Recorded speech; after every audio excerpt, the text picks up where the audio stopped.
Assalamualaikum warahmatullahi wabarakatuh. Saya Nasro Ihsan dari kelas pendidikan geografi 4C akan menampilkan video pembelajaran yaitu metode pembelajaran. Assalamualaikum warahmatullahi wabarakatuh. Waalaikumsalam warahmatullahi wabarakatuh. Perkenalkan, nama Bapak Nasro Ihsan.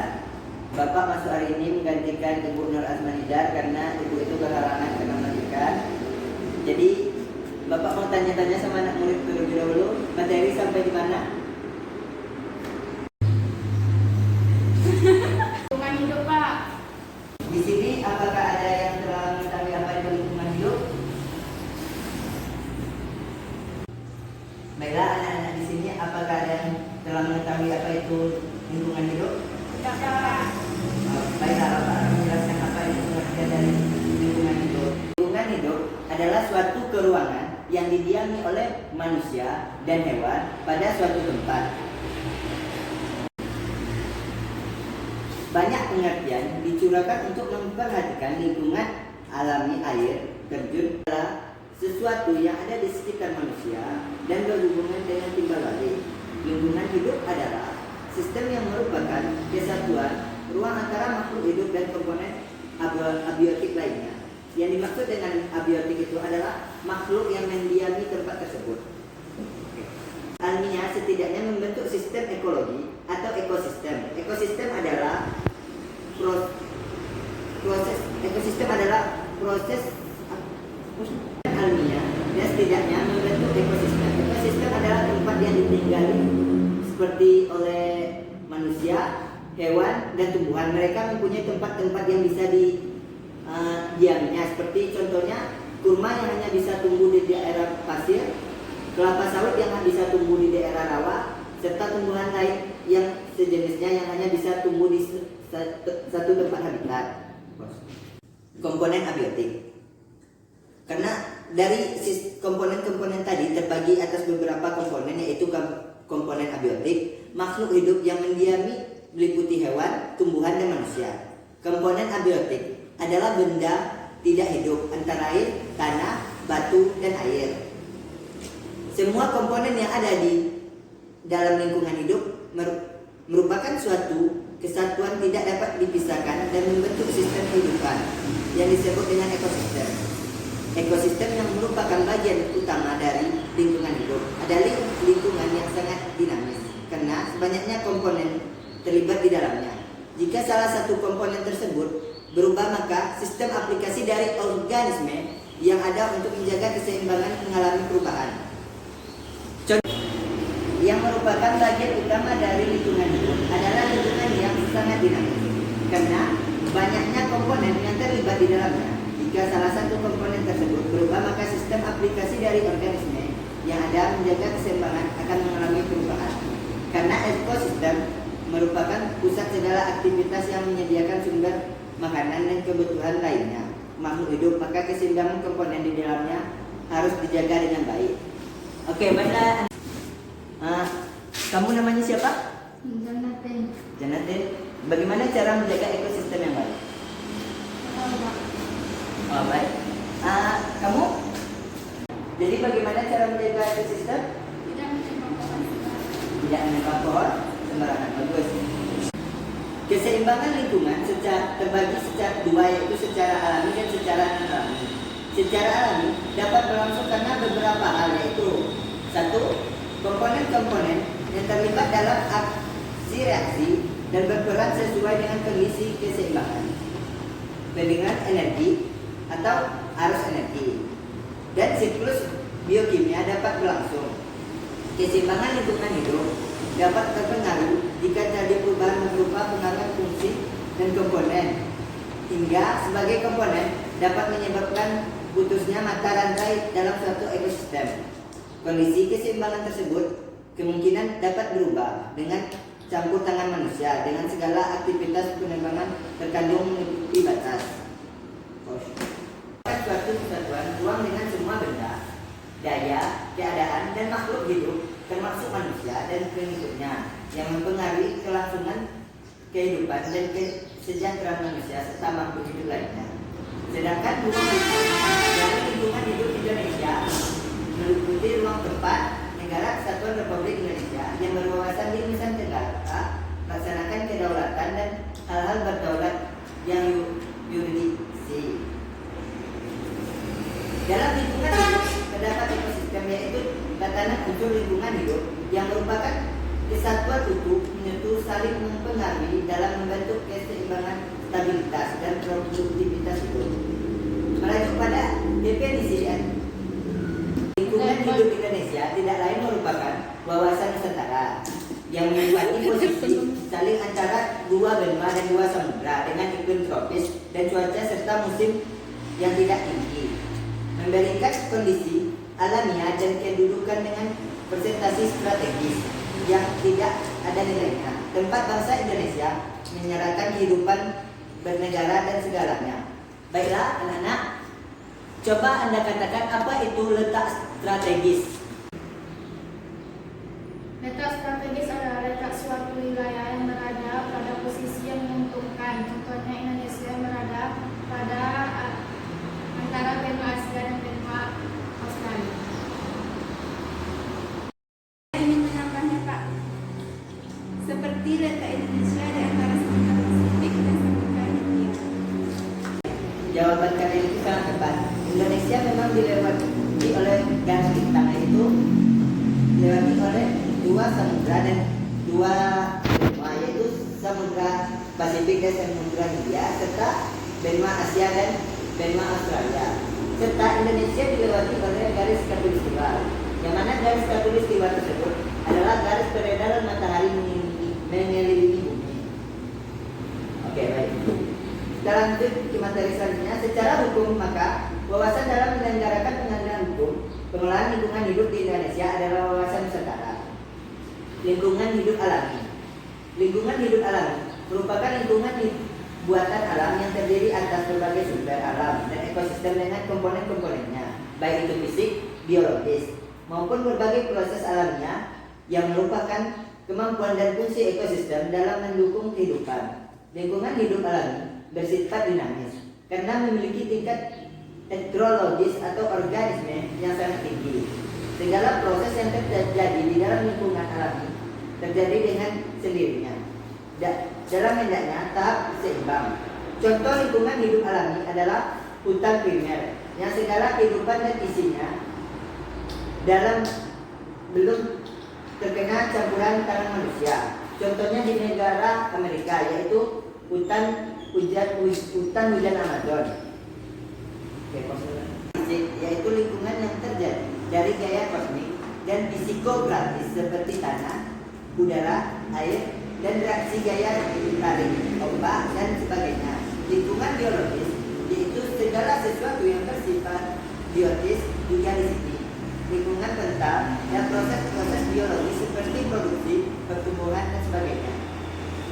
Oke, selanjutnya lingkungan hidup binaan dan batuan. Lingkungan hidup buatan mencakup lingkungan buatan manusia yang dibidang dengan buatan atau masukan teknologi, baik teknologi secara maupun teknologi modern.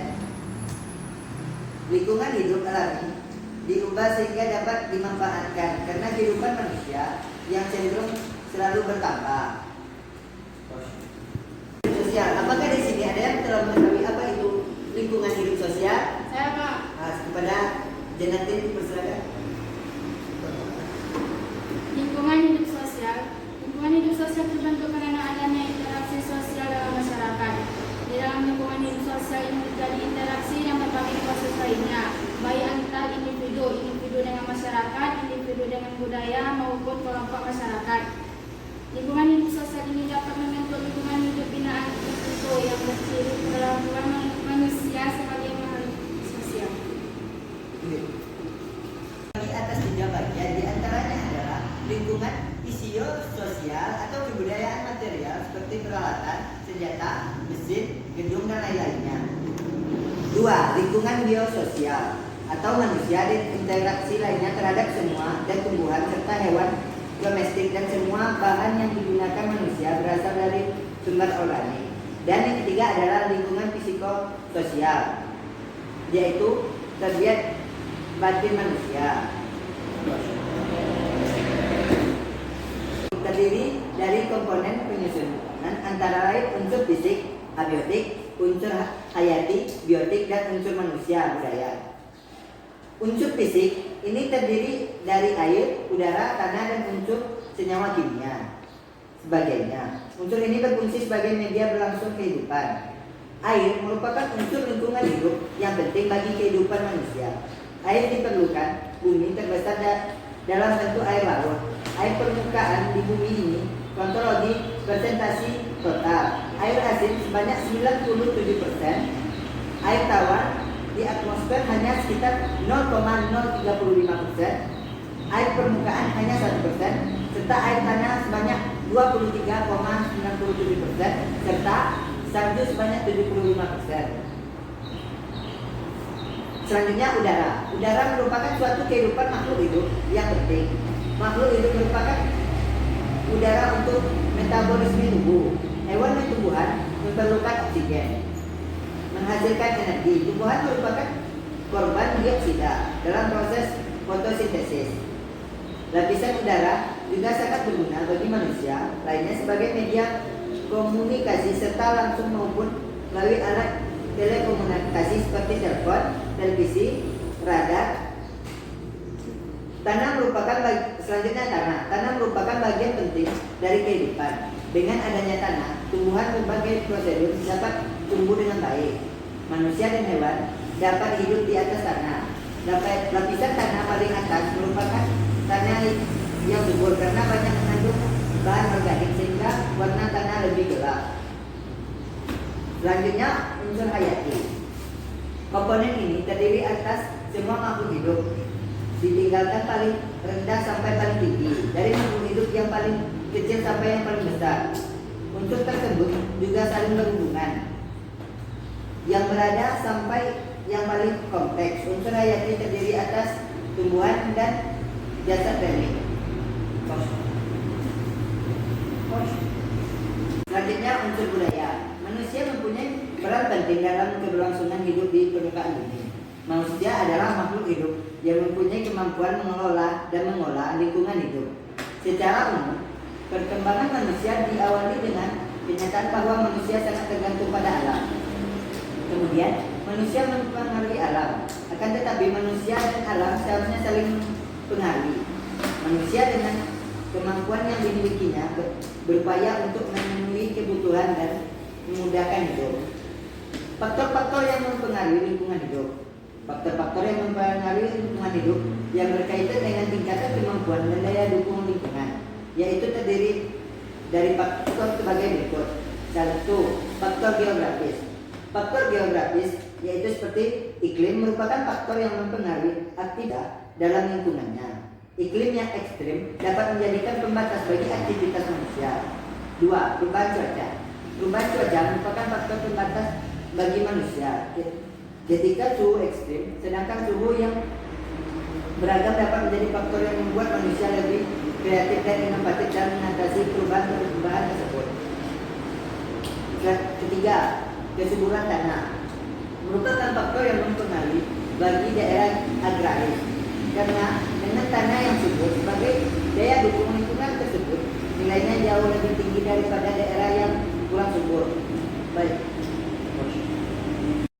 Faktor yang dapat mempengaruhi daya dukung lingkungan. Faktor sosial, tingkat ilmu yang dimiliki oleh masyarakat dapat meningkatkan kesadaran akan pentingnya lingkungan hidup bagi manusia.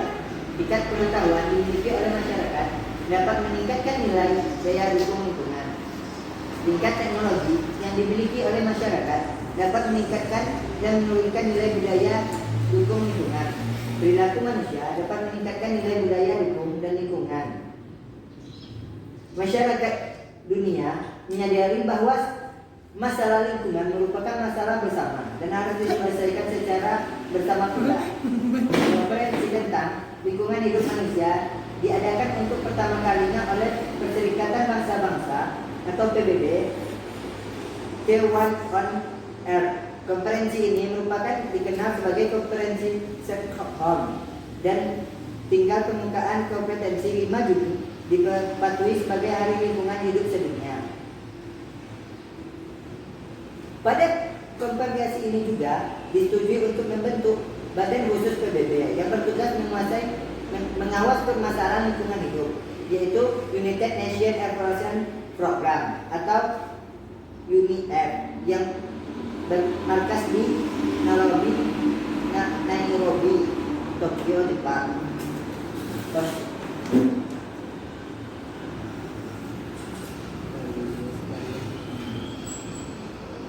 Mengakibatkan dampak atau gangguan terhadap komponen ekosistem atau lingkungan itu sebagai lokasi pengembangan secara total. Akan tetapi upaya yang dapat dilakukan adalah memaksimalkan dampak positif dan menimbulkan dampak negatif sehingga merusakkan dan mencemarkan dan timbul dapat ditoleransi oleh lingkungan. Untuk mewujudkan pelestarian lingkungan, depannya perlu pemahaman tentang konsep ekosistem atas ekonomi atau lingkungan, kompetensi dan pengetahuan lainnya yang berkaitan dengan lingkungan hidup. Perlu diperhatikan bahwa pelestarian lingkungan hidup mengandung dua pengertian, yaitu: satu, pelestarian fungsi lingkungan hidup itu sendiri.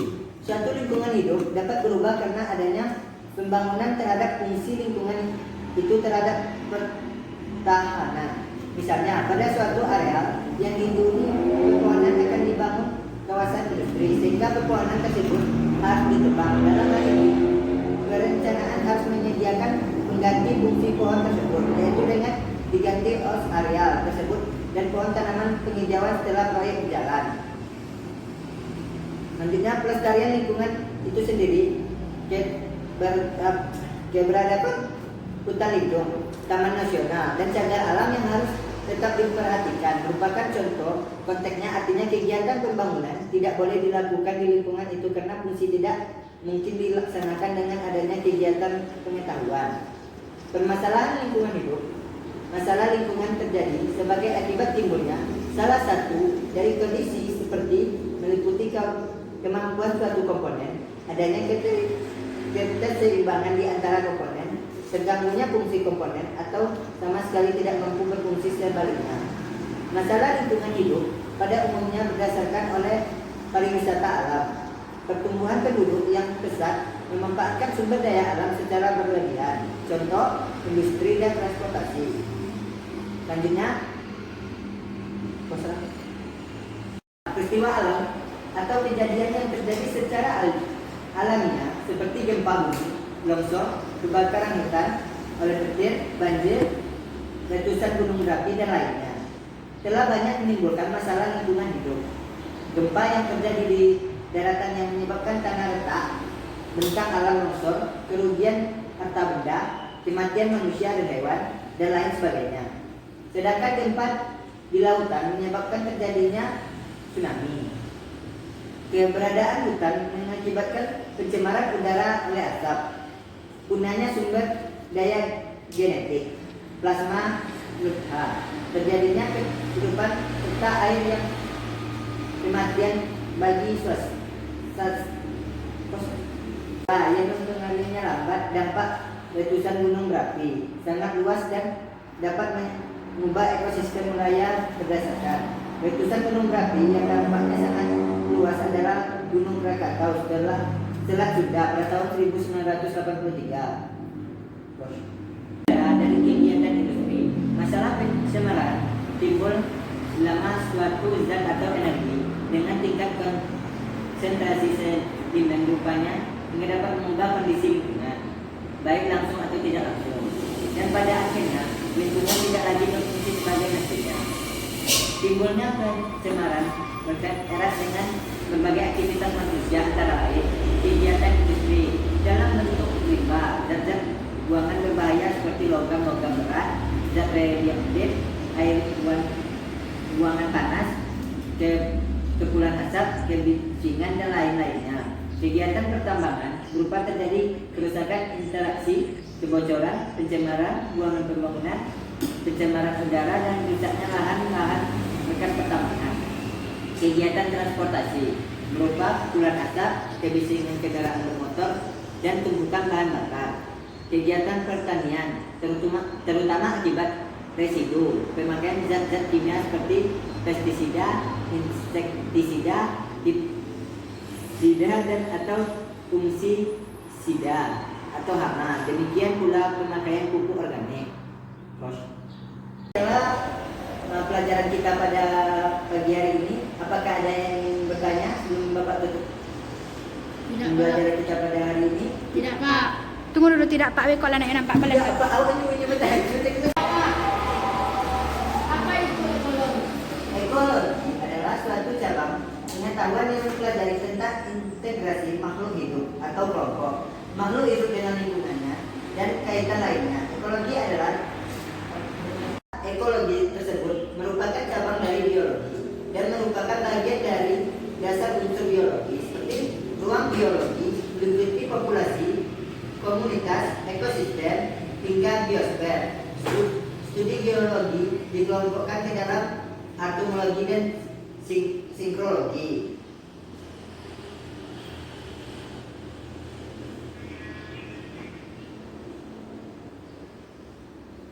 Ekologi membahas kajian dasar dalam ilmu lingkungan, yaitu spesies, populasi, komunitas, ekosistem, habitat.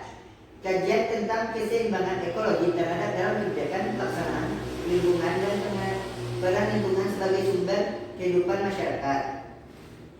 Baiklah, tidak ada lagi yang ingin bertanya? Tidak, Pak. Nah, sekianlah pelajaran kita pada hari ini. Bapak lebih kurang mohon maaf. Wabillahi taufiq wal hidayah. Wassalamualaikum warahmatullahi wabarakatuh. Waalaikumsalam. Salam. Jadi saya. Pak.